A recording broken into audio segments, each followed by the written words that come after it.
Welcome into AZ Audibles alongside Eric Sorensen and Devin Henry. I'm Jordan Ham, and we wanted to continue to put a bow on this 2018 season and talk most exciting player. Eric, let's start with you. Who was the most exciting player you saw in the 2018 season? I'm going to go with Noah Pola-Gates out at Williams Field. 6'2", 180 pounds, great frame with the ability to add more weight and become even stronger. He's being recruited as a safety, sort of a defensive back.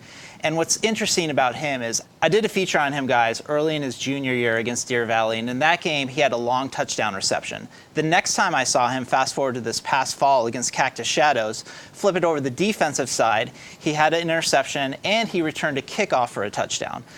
10 career interceptions, 13 pass deflections.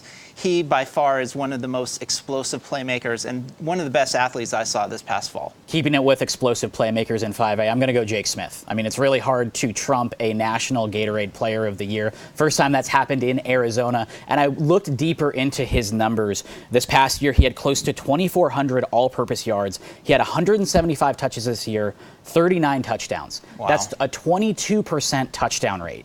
That's just incredible. 1 out of every 5 times he's getting a touchdown. Like, just big play capabilities all over. He also punted. He made plays on the defense, averaged 7.4 yards per carry and over 18 yards per reception. And a big reason why Notre Dame Prep was able to go to back-to-back state championship games in a really tough 5A division. Devin, we'll wrap up with you.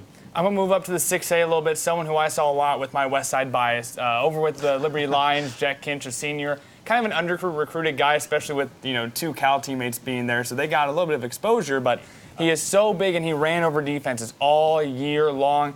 Over 1,000 rushing yards, and even in games against Pinnacle where the defense kind of stopped him, he still puts in 2 touchdowns, even though he only has about 40 yards on the ground. Then across from that, he could also catch the ball. And then on top of that, whenever the Lions needed to go a long way across the field, he would put the team on his back in scenarios where just no one else on that squad could really do that with the power and the force against the defense that he really could. So, it's really, really fantastic what he's done this year and just what he's able to do with that athleticism that he holds.